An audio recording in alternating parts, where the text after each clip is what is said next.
High everyone, good morning to all of you. তোমাদের জন্য একটি সুখবর রয়েছে। 21 থেকে 24 সেপ্টেম্বরের মধ্যে তোমরা যদি আমাদের সাথে প্লাসে সাবস্ক্রিপশন নাও, যারা 2 বছরের সাবস্ক্রিপশনের জন্য ভাবছো, তারা এখানে একটা স্পেশাল অফার পাচ্ছ, যেখানে 11% এক্সট্রা তোমাদেরকে এখানে প্রাইস ড্রপ প্রোভাইড করা হচ্ছে, যার মানে তোমাদের এখন সাবস্ক্রিপশন ফি আরও কমে যাচ্ছে। 24 মাসের সাবস্ক্রিপশন ফি 15,200 টাকা হয়, 11% প্রাইস ড্রপের পরে সেটা 13,500 টাকা হয়ে যাচ্ছে, এবং আফটার 10% ডিসকাউন্ট দিয়ে এখানে আমরা দেখতে পাচ্ছি সেটি 12,150 হয়ে যাচ্ছে। তাই যদি মনে হয় সাবস্ক্রিপশন প্রয়োজনীয়, তাহলে আমাদের সাথে যুক্ত থাকো। অঙ্কিতা লাইভ কোডটি তোমরা ব্যবহার করো 10% ডিসকাউন্টের জন্য। প্লাস লার্নারদের জন্য ডিফারেন্ট এখানে মক টেস্ট সিরিজ আমরা দেখতে পাচ্ছি। প্রত্যেকটি মক টেস্ট সিরিজে তোমরা পার্টিসিপেট করবে, কারণ মক টেস্ট সিরিজে পার্টিসিপেট করলেই কিন্তু তোমরা শিখতে পারবে, যে তোমরা বুঝতে পারবে কতটা তোমাদের পড়া হলো, কতটা পড়া হলো না। আমাদের এখানে প্র্যাকটিসড যে ফ্রি টেস্ট রয়েছে ইংলিশ, রিজনিং, ম্যাথসের রেসপেক্টে, এক্ষেত্রে দেখতে পারো, সেখানেও তোমরা পার্টিসিপেট করতে পারো। আমাদের স্পেশাল ক্লাসেসগুলো তোমরা করলে বুঝতে পারবে যে আমরা ক্লাসে কতটা সিস্টেমেটিক উপায় তোমাদের সাথে যুক্ত থাকার চেষ্টা করছি। ডিফারেন্ট ইন্টারঅ্যাক্টিভ সেশন লার্নারদেরকে প্রোভাইড করা হয়। কখনো কোনো ক্লাস তোমাদের মিস যাবে না। লেকচার নোট তোমরা ডাউনলোড করে নিতে পারবে এনি টাইম এনিওয়্যার। তোমরা আমাদের সাথে কানেক্টেড থাকতে পারবে শুধুমাত্র একটা ডিভাইস উইথ ইন্টারনেট কানেকশন। তাই আমাদের ডেসক্রিপশনে যে প্রোফাইলের লিঙ্ক প্রোভাইড করা রয়েছে তার থ্রু দিয়ে যুক্ত থাকো, এবং রেগুলারিটি মেনটেন করলেই এই মুহূর্তে এই সাবস্ক্রিপশন ফিটি 15,200 টাকার সাবস্ক্রিপশন ফিটি কিন্তু বদলে 12,150 টাকা হয়ে যাচ্ছে আফটার গিভিং দ্য ডিসকাউন্ট।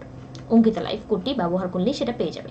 তাই যদি মনে হয় সাবস্ক্রিপশন প্রয়োজনীয়, আমাদের সাথে যুক্ত থাকো, নিজেদের ফেভারিট টিচারের কাছে পড়াশোনা করো, রেগুলারিটি মেনটেন করো, নিজেদের বেটার পারফরমেন্সের জন্য সম্পূর্ণ সিলেবাসের কাভারেজ তোমরা পেয়ে যাও।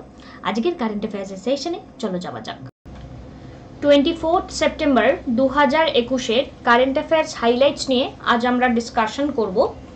আমাদের আজকের প্রথম যে প্রশ্নটি, এটি আগামী দিনে তোমাদের এক্সামের জন্য গুরুত্বপূর্ণ। What is the rank of India in the global innovation index? So different ইন্ডেক্সের যে র্যাঙ্কগুলো থাকে আমাদের এক্সামের জন্য ইম্পর্টেন্ট হয়ে যায়।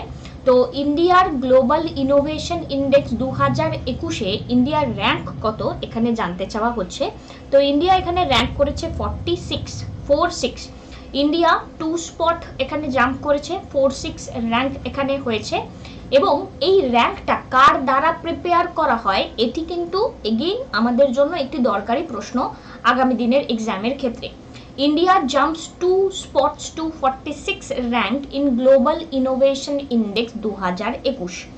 এই র্যাঙ্কটি প্রিপেয়ার করা হয়, আমরা দেখতে পাচ্ছি, ওয়ার্ল্ড ইন্টেলেকচুয়াল প্রপার্টি অর্গানাইজেশনের দ্বারা। ওয়ার্ল্ড ইন্টেলেকচুয়াল প্রপার্টি অর্গানাইজেশনের দ্বারা, উইপোর দ্বারা এই যে র্যাঙ্ক এটি প্রিপেয়ার করা হয়। 48 এখানে আমরা আগের বছর র্যাঙ্ক করেছিলাম 2020-তে। এইবার GII আমরা র্যাঙ্ক করেছি 2021-এ 46। ওকে, তাহলে ওয়ার্ল্ড ইন্টেলেকচুয়াল প্রপার্টি অর্গানাইজেশনের দ্বারা যে গ্লোবাল ইনোভেশন ইন্ডেক্স এখানে লঞ্চ করা হয়, তার র্যাঙ্কে আমরা এবার র্যাঙ্ক করেছি 46। Which institution releases the Crime India report every year? Again এই কোশ্চেনটাও খুব ইম্পর্টেন্ট হয়ে যায়। Crime India report every year কে এখানে ইস্যু করে? তো দেখো, এখানে নার্কোটিক্স কন্ট্রোল ব্যুরো, নার্কোটিক্স মানে ড্রাগস রিলেটেড, তো খুব একটু অবভিয়াস হয়ে যাচ্ছে যে এই উত্তরটা হয়তো হবে না। নীতি আয়োগের সাথেও মানে বলা যাচ্ছে না, বাট তবুও অন্যান্য অপশনের সাথে যদি আমি কম্প্যারিজন করে চলি, হয়তো এটাও না যেতে পারে। নেক্সট এখানে এ এবং ডি এই যে দুটো অপশন রয়েছে, ন্যাশনাল ক্রাইম রেকর্ড ব্যুরো, আরেকটা হচ্ছে central board of investigation. So দেখো, হওয়ার হলে যে কোনো একটা দিয়ে উত্তর এমনি হতে পারে, মানে লজিক সেখানে কোনো কাজ করে না। বাট ক্রাইম ইন্ডিয়া রিলেটেড আমাকে একটা প্রবাবিলিটি এক্সামে তৈরি করতে হবে যে না, কোনটা হতে পারে উত্তর। তো ন্যাশনাল ক্রাইম রেকর্ড ব্যুরো, তো টার্মটা যদি পড়ো, ক্রাইমের রেকর্ড রাখছে, তাহলে ক্রাইম ইন্ডিয়ার রিপোর্ট পাবলিশ করে সেই রেকর্ডটা কেউ কোথাও না কোথাও তো স্টোর করবে। তো ন্যাশনাল ক্রাইম রেকর্ড ব্যুরো এটা পাবলিশ করবে। তো ন্যাশনাল ক্রাইম রেকর্ড ব্যুরো তাদের হেডকোয়ার্টার হচ্ছে নিউ দিল্লিতে। এদের সেট আপ হয়েছিল 1986-এ এবং মিনিস্ট্রি অফ হোম অ্যাফেয়ার্সের আন্ডারে এই সেট আপটা হয়। কিসের জন্য? ক্রাইম, ক্রিমিনাল ইত্যাদি ইত্যাদির রিপোজিটরি তৈরি করার জন্য। কারণ কি, আজকে ধরো তোমরা বিভিন্ন মুভিজে দেখবে যে একটা প্যাটার্ন থাকে ক্রিমিনাল অ্যাক্টিভিটি, ক্রাইমের অ্যাক্টিভিটি, তার মধ্যে লিঙ্কিং করার জন্য এই ইনিশিয়েটিভসগুলো বা তাদের যে ক্রাইমের যে রেকর্ড সেটা রাখাটা ভীষণভাবে প্রয়োজনীয় হয়। তো ন্যাশনাল পুলিশ কমিশন এবং এমএইচ এর টাস্ক ফোর্সের রেকমেন্ডেশনে মেনলি 1986 এর ফরমেশন হয়। বাট এত কিছু মনে রাখার দরকার নেই, তোমাদের যেটা মনে রাখতে হবে, ন্যাশনাল ক্রাইম রেকর্ড ব্যুরো তার হেডকোয়ার্টার কোথায় অবস্থিত? নিউ দিল্লিতে, এবং এটি সেট আপ কবে হয়েছিল? 1986-এ। NCRB brings out the annual comprehensive statistics of crime across the country, crime in India report. So এখানে আমরা দেখতে পাচ্ছি NCRB annual comprehensive statistics report এখানে পাবলিশ করে থাকে, এবং এই যে পাবলিকেশনটা হয় 1953-তে, এই রিপোর্টে একটা ক্রুশিয়াল রোল প্লে করে ল অ্যান্ড অর্ডারকে অ্যাক্রস দি কান্ট্রি মেনটেন করার জন্য। হোপফুলি মাথায় রইল। Next question, which organisation has now ban the release of ease of doing business report? মানে ease of doing business report আর এটা আসবে না, ease of doing business report. এবারে ease of doing business report আসবে না কেন, সেটা একটা বড় চর্চিত বিষয়। যদিও বা এই ইনিশিয়েটিভটি নেওয়া হয়েছে ওয়ার্ল্ড ব্যাংকের দ্বারা, এই ব্যাপারটা সম্পর্কে অবশ্যই তোমাদের আইডিয়া রাখা উচিত, কারণ ইজ অফ ডুইং বিজনেস রিপোর্টের দ্বারাই কিন্তু আমরা এতদিন ধরে জানতে পারতাম কোনো একটা পার্টিকুলার কান্ট্রিতে বিজনেস করাটা কতটা ভায়াবেল বা না। তো ওয়ার্ল্ড ব্যাংকের থ্রু দিয়ে এই যে ব্যানটা এখানে লাগিয়ে দেওয়া হলো, এটা একটা বিশাল সমস্যা ক্রিয়েট করলো। হু has been named 70th এবং latest chess grandmaster in India. তো 70তম এখানে গ্র্যান্ডমাস্টার আমরা আর রাজা ঋত্বিককে দেখতে পাচ্ছি। তো 70তম এনাকে আমরা দেখতে পাচ্ছি। অবশ্যই নামটা একটু মাথায় রাখার ইন্ডিয়ার তরফ থেকে। আইআরসিটিসি লঞ্চ করেছে ইন্ডিয়ার প্রথম indigenous cruise liner in partnership of which country? তো বেশ ইন্টারেস্টিং একটি ব্যাপার। কর্ডেলিয়া ক্রুজেস তাদের দ্বারা, অপশন নাম্বার ডি দ্বারা এখানে এইরকম আইআরডি এর লাক্সারি একটি ক্রুজ আমরা দেখতে পাচ্ছি, এবং খুব আপকামিং ডেজে এই জায়গাটার থ্রু দিয়ে আমরা বলতে পারি যে তাদের নর্মাল অপারেশন, ইন্টারন্যাশনাল রেসপেক্টে এই করোনা ভাইরাস প্যান্ডেমিকে আমরা যদি দেখি, বুকিং খুব তাড়াতাড়ি আইআরসিটিসির এখানে পোর্টালে খুব তাড়াতাড়ি এখানে ওপেন হবে, এবং এই যে ইন্ডিয়ান রেলওয়ের দ্বারা এবং ট্যুরিজমের এই যে ইনিশিয়েটিভ ভীষণ ভীষণ গুরুত্বপূর্ণ, এবং এই যে অনবোর্ডিং মানে এই যে লাক্সারি এই জার্নিটা করার জন্য গোয়া, দিউ, কোচি, লাক্ষদ্বীপ, শ্রীলঙ্কা, যেখানে ইচ্ছা কেউ যদি যাওয়ার প্রয়োজনীয়তা বোধ করে এই জায়গাগুলোতে, তাহলে এইখান থেকে কিন্তু বুকিং করতে পারে। বেশ ভালো ব্যাপার। নেক্সট হচ্ছে, who has won the title Asian snooker championship 2021? তো এশিয়ান এখানে স্নুকার চ্যাম্পিয়নশিপকে নিয়ে কথা বলা হচ্ছে। আমাদের আনসার ইজ পঙ্কজ আদবানি এই চ্যাম্পিয়নশিপ অ্যাওয়ার্ডটি পেয়েছেন।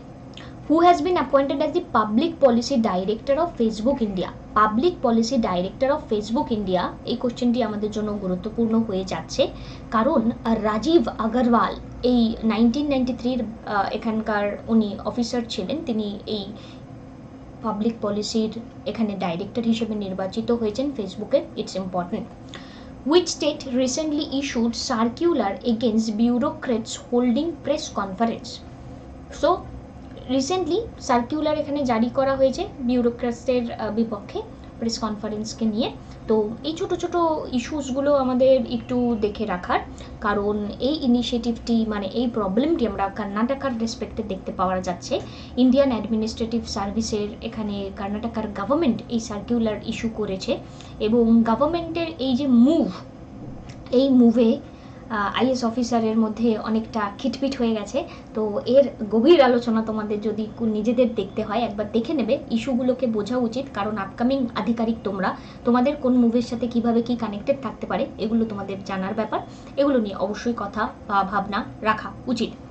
নেক্সট হচ্ছে কোন স্টেট ইনঅগারেট করেছে সাউথ এশিয়ার largest product development centre digital hub to support startup.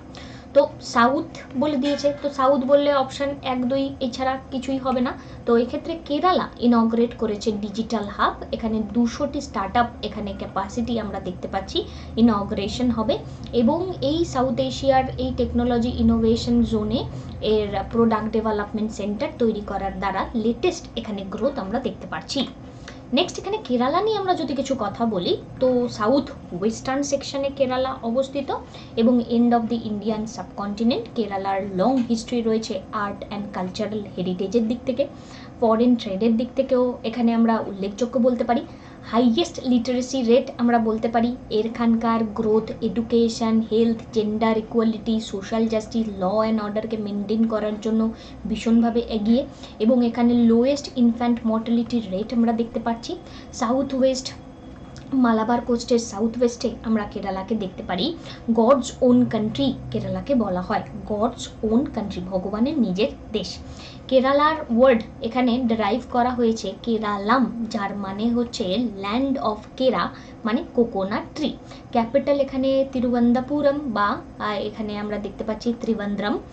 State animal এনাদের elephant, state bird great Indian hornbill, খুব ইম্পর্টেন্ট, কারণ হর্নবিল ফেস্টিভ্যাল হয় অন্য একটা জায়গায়, আর হর্নবিল এখানে বার্ড, কার স্টেট বার্ড, এটা হচ্ছে আমাদের কেরালা। তো হর্নবিল ফেস্টিভ্যাল কোথায় হয় please do comment. State flower এখানে আমরা দেখতে পারি কানিকন্যা অর ইন্ডিয়ান লেবুনাম অর অ্যামাল্টাস, তোমরা এই ছবিগুলো দেখতে পারো, আদারওয়াইজ পরবর্তী যেই দিনই কেরালা নিয়ে কোনো ইনফরমেশন থাকবে ছবিগুলো আমি তোমাদের দিয়ে দেবো। স্টেট ট্রি কোকোনাট, এবং অফিসিয়াল ল্যাঙ্গুয়েজ তাদের মালায়ালাম অফিসিয়াল ল্যাঙ্গুয়েজ। এখান থেকে মনে রাখার বিষয়বস্তু ভীষণ রকমভাবে, state bird great Indian hornbill এবং অফিসিয়াল ল্যাঙ্গুয়েজ মালায়ালাম। আজকের আমাদের নেক্সট কোশ্চেন, কোন কান্ট্রি গ্লোবাল ইনোভেশন ইন্ডেক্স 2021-এ টপ করেছে? তো টপ করেছে হচ্ছে সুইজারল্যান্ড, অপশন নাম্বার ডি। এই ছিল আলোচনা, তোমাদের সাথে রেগুলারিটি মেনটেন করে রেগুলারিটি ভিডিও প্রোভাইড করছি। ইন্ডিয়ান ইকোনমির নতুন কোর্স আসছে, তোমাদের যদি মনে হয় সাবস্ক্রিপশন জরুরি, আজকেই কিন্তু লাস্ট ডেট আমাদের, তাই লেট করো না, সাবস্ক্রিপশনটি করে নাও। এই যে প্রাইস ড্রপটা রয়েছে 2 বছরের জন্য, সেটাকে অ্যাভেইল করো, অঙ্কিতা লাইভ কোডটি ব্যবহার করো নিজেদের সাবস্ক্রিপশনের ক্ষেত্রে, বিকজ আপকামিং টাইমে প্রচুর কোর্সেস আসছে, তোমাদের পাশে থাকার চেষ্টা করব। রেগুলারিটি মেনটেন করো, সুস্থ থাকো।